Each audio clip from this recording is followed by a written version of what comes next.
Prints లో శ్రీరస్తు శుభమస్తు sale వైభవం Vaibhogam March 19 నుంచి ఏప్రిల్ 10th వరకు.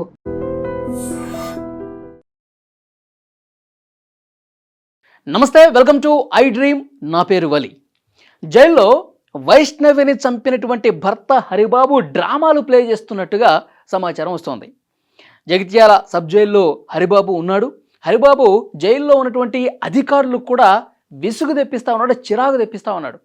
ఎందుకంటే జైల్లో ఉన్నటువంటి హరిబాబు, నాకు అసలు బతకాలం లేదు, వైష్ణవిని నా చేతులతోనే నేను చంపేశాను, నేను పెద్ద పాపం చేశాను, నేరం చేశాను, నన్ను చంపేసేయండి, నాకు అసలు జీవితం మీద ఇంకా బతకాలని లేదు, నేను కూడా చచ్చిపోతా అని పోలీసులు, అక్కడ ఉన్నటువంటి జైలు అధికారులు కూడా, మీరు నన్ను చంపేసేయండి, నాకు ఉరి తీస్తారా తీసేయండి, వెంటనే తీసేయండి, ఈ విధంగా పెద్ద పెద్దగా అరుస్తూ కేకలు వేస్తూ అక్కడ ఉన్నటువంటి జైలు అధికారులకు కూడా ఒక విసుగు తెప్పిస్తున్నట్టుగా సమాచారం వస్తుంది.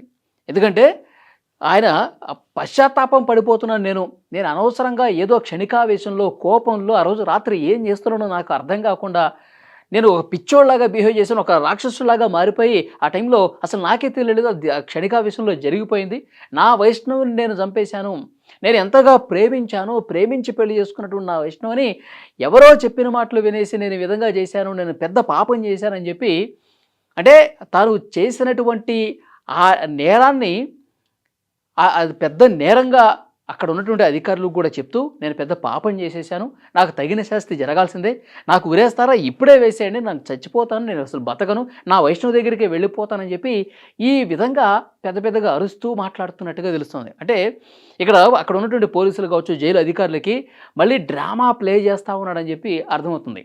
చేసిందంతా చేసి అభం శుభం తెలియనటువంటి ఒక అమాయకురాల్ని, గర్భంతో ఉన్నటువంటి తన భార్యని కత్తితో పొడిచి చంపాడంటేనే వీడు ఎంత సైకోగాడన్నది కూడా పోలీసులకు అర్థమవుతుంది. మళ్ళీ ఇప్పుడు తనని ఎంత దారుణంగా శిక్షిస్తారు, కోర్టులు ఏం చెప్తాయని చెప్పి ఆ భయంతో ఈ విధంగా నాటకాలు ఆడుతున్నాడని చెప్పి అక్కడ పోలీసులు భావిస్తున్నటువంటి పరిస్థితి. సో నిన్న కూడా ఆయన జైలు నుంచి ఏదో తలనొప్పిగా ఉంది, డీహైడ్రేషన్కి గురైపోయి వాంతులు విరేచనాలు అవుతున్నాయని చెప్పి జగిత్యాల ఆసుపత్రికి తీసుకెళ్లారు. ఆసుపత్రికి తీసుకొచ్చినటువంటి సందర్భంలో కూడా అక్కడ కూడా పెద్ద డ్రామా ప్లే చేశారు. వైద్యుల ముందు, నాకు అసలు వైద్యం వద్దు, నేను అసలు ఎలాంటి ట్రీట్మెంట్ తీసుకోను, నేను చచ్చిపోవాల్సిందే, నాకు అసలు నన్ను ఎందుకు బతికిస్తున్నారు, ఎందుకు మీరు హాస్పిటల్కి తీసుకొచ్చారు, నాకు అసలు బతకాలని లేదు, నేను చచ్చిపోతాను, ఒకవేళ నేను బయటికి వెళ్ళినా వాళ్ళ అన్నలు నన్ను ఎలాగో చంపేస్తారు, కాబట్టి నేను అసలు బతకనని చెప్పి జగిత్యాల ప్రభుత్వ ఆసుపత్రిలో వైద్యులకు కూడా ఒక పెద్ద టార్చర్ గురి చేసినట్టు తెలుస్తోంది. ఎప్పుడైతే హాస్పిటల్కి తీసుకొచ్చిన తర్వాత వైద్యులు ఆయనకి సెలైన్ ఎక్కించారు, ఏవో ఫ్లూయిడ్స్ ఎక్కిస్తారు కదా, అది ఎక్కించారు, అదే ట్యాబ్లెట్స్ వాడమని చెప్పి ట్యాబ్లెట్స్ కొని ఇచ్చారు. నాకు ఇవేమీ వద్దు, నన్ను అసలు బతకనియొద్దు, నన్ను జైల్లో పడేసేయండి, నేను జైల్లోనే చచ్చిపోతా, ఈ విధంగా డాక్టర్లతో కూడా మాట్లాడి డాక్టర్లు కూడా కొంత ఇరిటేషన్ తెప్పించినట్టుగా తెలుస్తోంది. ఆ తర్వాత వైద్యులు బలవంతంగా అతనికి చికిత్స అందించి మళ్ళీ జైలుకి పంపించినటువంటి పరిస్థితి ఉంది. జైల్లో మళ్ళీ డ్రామాలు మొదలు పెడతా ఉన్నాడు. అంటే ఇక్కడ తన శిక్షను ఏమైనా తగ్గిస్తారేమో, ఈ విధంగా పశ్చాత్తాపడితే, నా వైష్ణవిని నేను చంపేసుకున్నాను, నా చేతులారా చంపేసుకున్నాను, పెద్ద పాపం చేశాను, నేరం చేశాను అని చెప్పి ఈ విధంగా ముసలి కన్నీరు కారిస్తే, చేసిన తప్పును ఒప్పేసుకుంటే శిక్ష తగ్గిస్తారేమో అని అలాంటి ఆలోచనతో ఈ డ్రామా ఏమన్నా హరిబాబు మొదలుపెట్టాడా అన్నది కూడా ఇక్కడ క్లియర్గా అర్థం చేసుకోవాల్సినటువంటి అవసరం ఉంది. ఎప్పుడైతే ఈ డ్రామాలన్నీ కూడా బయటకు వచ్చాయో, మీడియాలో వస్తున్నాయో, వాళ్ళ అన్నలు కూడా స్పందించారండి. వైష్ణవి బ్రదర్స్ కూడా చెప్తున్నారు, వాడు ఆరోగ్యం బాగాలేదని చెప్పేసి అన్నారు, కానీ వాడికి ఏమీ కాలేదు, వాడు చాలా బాగున్నాడు, వాడు జైల్లో హ్యాపీగా ఉన్నాడు అని ఆసుపత్రికి తీసుకొచ్చారు, కానీ మళ్ళీ వెంటనే జైలుకి తీసుకుపోయారంటే అర్థమవుతుంది వాడికి ఆరోగ్యానికి వచ్చినటువంటి ఇబ్బంది లేదు, వాడు జైల్లో కూడా మాట్లాడుతున్న మాటలన్నీ కూడా పెద్ద డ్రామా ప్లే చేస్తూ ఉన్నాడు, వాడు శిక్షను తప్పించుకోవటానికి ఈ విధంగా కలబులి కబుర్లన్నీ మాటలన్నీ చెప్తా ఉన్నాడు, వాడి మాటలు ఏమీ నమ్మొద్దు, వాడు ఎప్పుడెప్పుడు బయటకు వస్తాడని చెప్పి మేము కాసుకొని కూర్చున్నాం, పోలీసులు ఎలాగూ వాడిని జైల్లో 3 పూటల, ఉదయము మధ్యాహ్నము సాయంత్రం 3 పూట్ల వాడికి తిండి పెట్టి మేపి నెలల పాటు వాడు జైల్లో ఉంటాడు, ఒకరోజు బెయిల్ మీద బయటకు వస్తాడు, బెయిల్ మీద బయటకు వచ్చిన తర్వాత మా నుంచి తప్పించుకోలేడు వాడి సంగతి మేము చెప్తాం, వాడు అసలు బయటకు వచ్చిన వెంటనే వాడిని మేమే చంపేస్తాం, లేదంటే పోలీసులు ఇప్పటికైనా వాడిని మాకు అప్పగించాలని చెప్పి వాడు బ్రదర్స్ మాట్లాడుతున్నారు. వైష్ణవికి 13 మందికి పైగా బ్రదర్స్ ఉన్నారు. సొంత అన్న కూడా సమాధి దగ్గర పడుకొని బోరున విలపిస్తూ ఉన్నాడు. అంటే అభం శుభం తెలియనటువంటి ఒక అమాయకురాలనేటువంటి మా చెల్లిని వాడికి ఇచ్చి పెళ్లి చేస్తే వాడేదో గొప్పగా ప్రేమించాడు, వైష్ణవే కావాలనుకున్నాడు, వైష్ణవం లేకపోతే నాకు జీవితం లేదని చెప్పి పురుగుల మందు తాగి వాడు చావు బతుకుల మధ్యలో ఉంటే ఇది నిజమైన ప్రేమేమో అనుకుని వాడిని చేసుకుంటే ప్రేమ చూపిస్తున్నాడు కదా, వాడిని చేసుకుంటే ఈమె జీవితం బాగుంటుంది కదా అని చెప్పి ఆలోచించాం. కానీ వీడంత మూర్ఖంగా రాక్షసులాగా బిహేవ్ చేసి మా చెల్లిని చంపేస్తాడని చెప్పి మేము అసలు అనుకోలేదంటూ ఆ సమాధి మీదే పడుకుని నిద్రాహారాలు మానేసి అన్నలు తండ్రి ఎంతగా రోధిస్తున్నారని కూడా వీడియోలు మనం చూసాం. చాలా బాధకు గురవుతున్నారు, ఆవేదనకు గురవుతున్నటువంటి సిచ్యువేషన్ కనిపిస్తోంది. కాబట్టి వాళ్ళందరూ కూడా చాలా ఫోకస్డ్గా, ఎందుకంటే యూట్యూబ్ వీడియోలు చేస్తూ ఎంతో ఎంతో యాక్టివ్గా కనిపించేటువంటి చెల్లి అందరి ఇళ్లలో తిరుగుతూ అందరి ఇంట్లో తమ కుటుంబ సభ్యురాలుగా ఉంటూ అంత చలాకీగా ఉండేటువంటి అమ్మాయి ఈరోజు మా ముందు లేదు, శవమై కనిపించింది అనేసరికి వాళ్ళు బాధ రెట్టింపైంది. వాళ్ళు తట్టుకోలేకపోతున్నారు.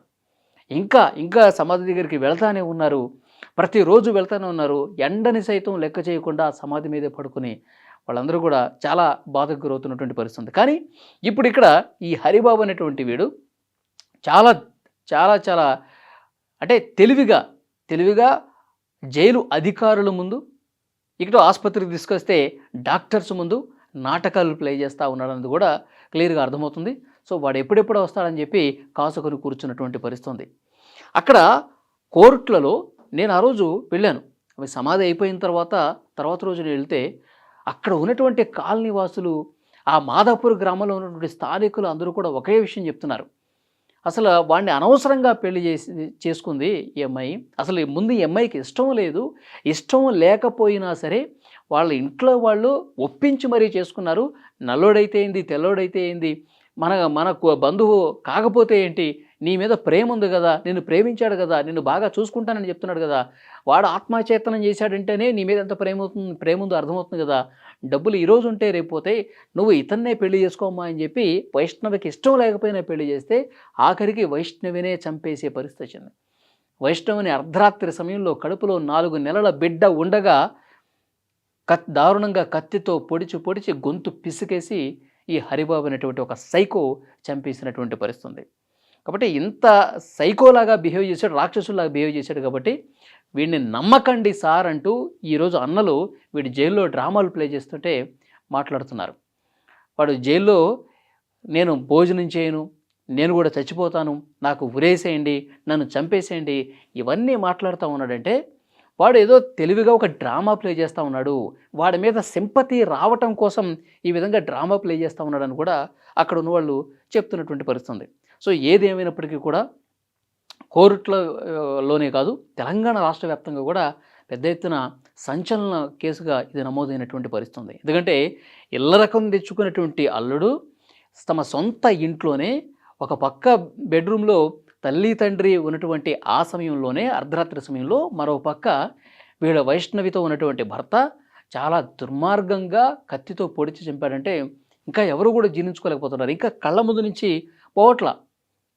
ఇక వైష్ణవి మాదాపూర్ గ్రామంలో అక్కడే పుట్టింది, అక్కడే పెరిగింది, అక్కడే చదువుకుంది, అక్కడే వీడియోలు చేస్తూ స్థానికులకి సుపరిచితమైనటువంటి వైష్ణవిని ఇంకా వాళ్ళు మర్చిపోలేకపోతున్నారు.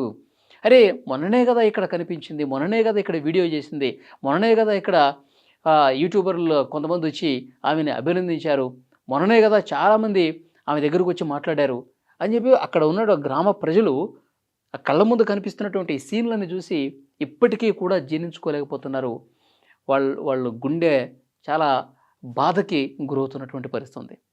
అంటే ఊళ్ళో ఉన్నటువంటి జనమే ఎంత బాధకు గురవుతున్నారంటే సొంత కుటుంబ సభ్యులు ఇంకెంత బాధపడుతూ ఉంటుంటారు. అందుకే రోజులు గడిచినా సరే, 2వ రోజైనా 3వ రోజైనా 4వ రోజైనా ఇంకా ఆ సమాధి దగ్గర గుండెలు పగిలేలా రోధిస్తున్నారంటే వీడు ఎంత దుర్మార్గంగా చేశాడు, వీడు ఎంత దారుణంగా ప్రవర్తించాడు అనేది కూడా క్లియర్గా అర్థమవుతుంది. సో ఇప్పుడు మనకు అందుతున్నటువంటి సమాచారం, జైల్లో డ్రామాలు ప్లే చేస్తూ ఉన్నాడు. జైల్లో పూర్తిగా అక్కడ జైలు అధికారులను కూడా మభ్యపెట్టే విధంగా, ఒక చిరాకు తెప్పించే విధంగా పెద్దగా అరుస్తూ వైష్ణవిని నేను చంపేశాను, నాకు తగిన శాస్తి జరగాల్సిందే, నా పాపం పండింది, నేను కూడా చచ్చిపోతా, నాకు ఇంకా బతుకు లేదని చెప్పి ఏడుస్తూ పెద్దగా అరుస్తూ మాట్లాడుతూ ఉన్నాడంట. సో దీన్ని ఎంతవరకు నమ్మే పరిస్థితి ఉంది అన్నది కూడా కాలం సమాధానం చెప్తుంది. ఈ వీడియో చూస్తున్న ప్రతి ఒక్కరూ స్పందించండి. ఈ ఈ సైకోలాగా బిహేవ్ చేస్తున్నటువంటి ఈ హరిబాబు జైల్లో ఈ విధంగా ప్రవర్తించడాన్ని, అలాగే ఆసుపత్రికి తీసుకెళ్తే డాక్టర్లతో నన్ను చంపేయండి, నాకు బతకాలని లేదు, నాకు ట్రీట్మెంట్ కూడా వద్దు, నన్ను ఆసుపత్రికి ఎందుకు తీసుకొచ్చారు, ఈ విధంగా రివర్స్ గేర్లో మాట్లాడటాన్ని మీరు ఏ విధంగా చూస్తున్నారు? ఇది నిజంగా డ్రామానా, లేకపోతే వైష్ణవి మీద ప్రేమ ఉంది, ఏదో క్షణికావేశంలో జరిగిపోయిందని చెప్పి భావించాల్సినటువంటి పరిస్థితి ఉందా?